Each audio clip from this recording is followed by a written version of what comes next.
No tocante aos chamados e às desobrigações que a primeira presidência acabou de anunciar, falo por todos vocês, ao dizer que sempre lembraremos e amaremos os que serviram tão fielmente e que de imediato amamos e damos boas-vindas aos que assumiram seus cargos. Nossos sinceros agradecimentos a todos vocês. Gostaria de abordar hoje a parábola contada pelo Salvador, na qual um dono de terras saiu de madrugada a assalariar trabalhadores.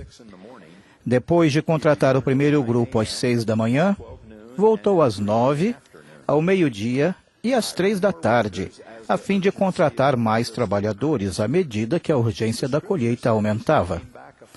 As Escrituras dizem que ele voltou uma última vez, perto da hora 1/10, aproximadamente 5 da tarde, e contratou o último grupo de trabalhadores.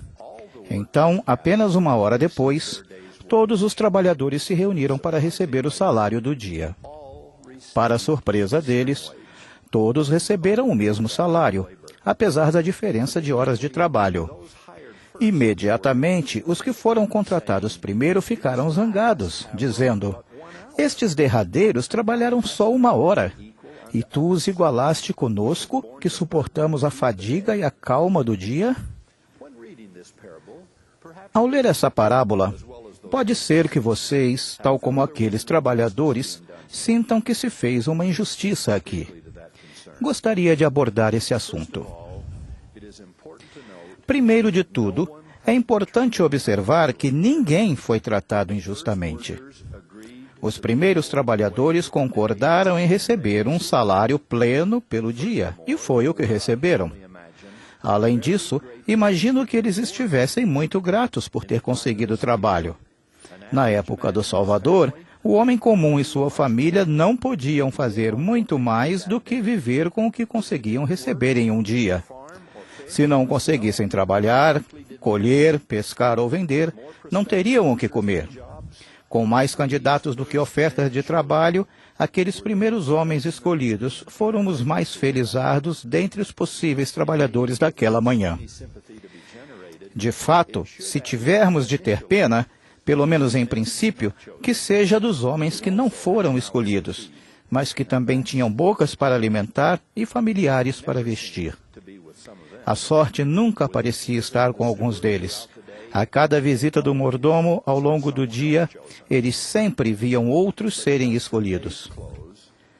Bem no final do dia, porém, o dono das terras surpreendentemente voltou pela 5ª vez com uma oferta incrível. Aqueles últimos e mais desanimados trabalhadores, sabendo apenas que seriam tratados com justiça, aceitaram o trabalho sem saber o salário, achando que qualquer coisa seria melhor do que nada, pois nada havia para eles até então. Depois, ao reunir-se para o pagamento, ficaram atônitos ao receber o mesmo que todos os outros. Quão assombroso deve ter sido e quão gratos devem ter ficado. Sem dúvida, jamais tinham visto tamanha compaixão em toda a sua vida de trabalho.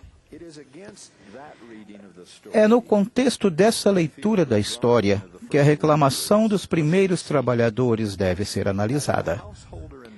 Como lhes disse o dono da vinha na parábola, e vou parafrasear só um pouco: "Meus amigos, não estou sendo injusto com vocês. Vocês concordaram com o salário que receberiam pelo dia, um bom salário. Ficaram muito felizes por conseguir trabalho e eu fiquei muito contente com o modo como serviram. Vocês receberam o salário completo. Peguem seu dinheiro e desfrutem a bênção. Quanto aos outros, certamente tenho o direito de fazer o que quiser com o meu dinheiro." Depois, segue-se esta pungente pergunta para todos os que naquela época ou agora precisam ouvi-la. Por que ficam com inveja por eu ter decidido ser bondoso?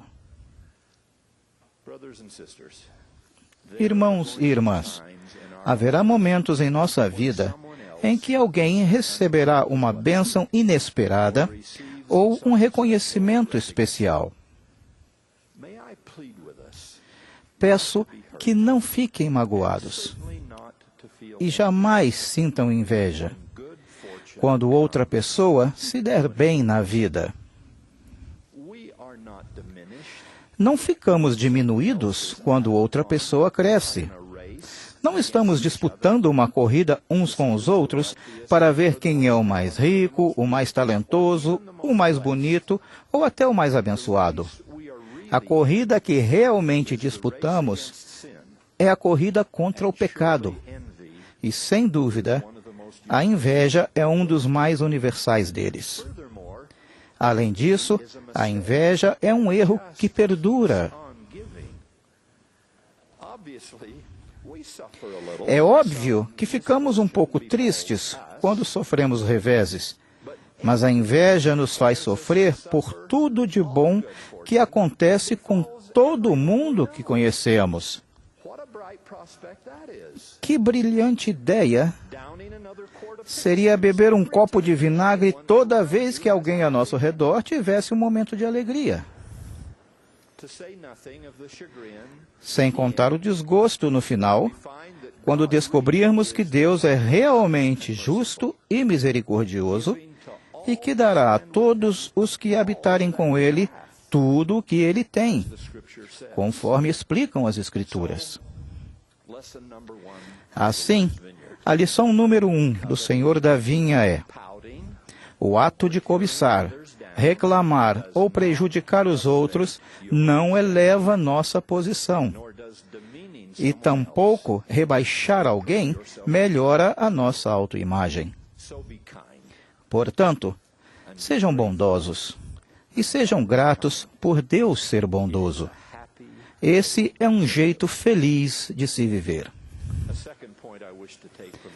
Um segundo ponto que quero ressaltar na parábola é o triste erro que alguns podem cometer se desistirem de receber o salário no fim do dia por estarem preocupados com os problemas percebidos no decorrer do dia.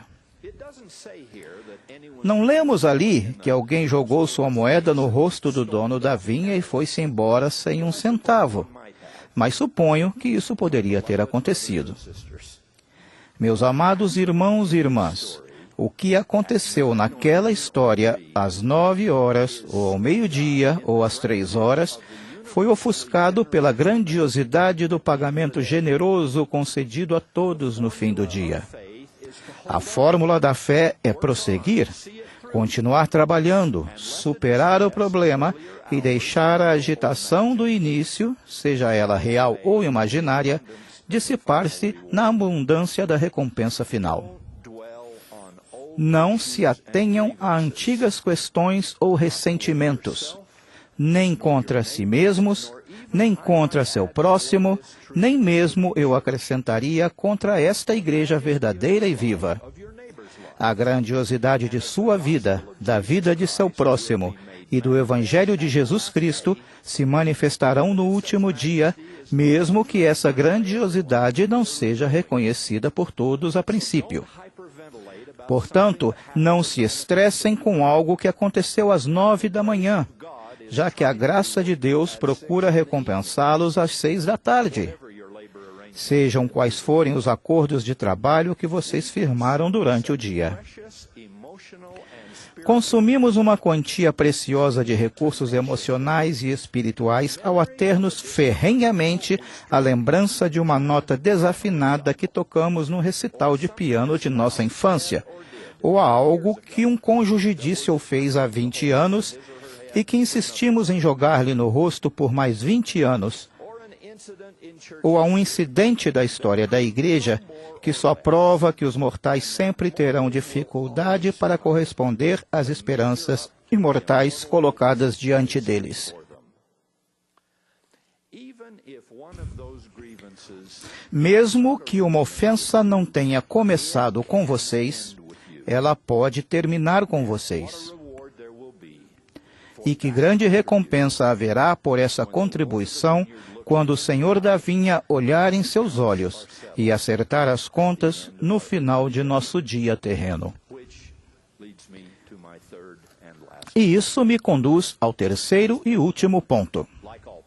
Essa parábola, como todas as parábolas, não trata realmente de trabalhadores ou de salários, assim como as outras não tratavam de ovelhas ou bodes. É uma história sobre a bondade de Deus, sua paciência e seu perdão, e sobre a expiação do Senhor Jesus Cristo. É uma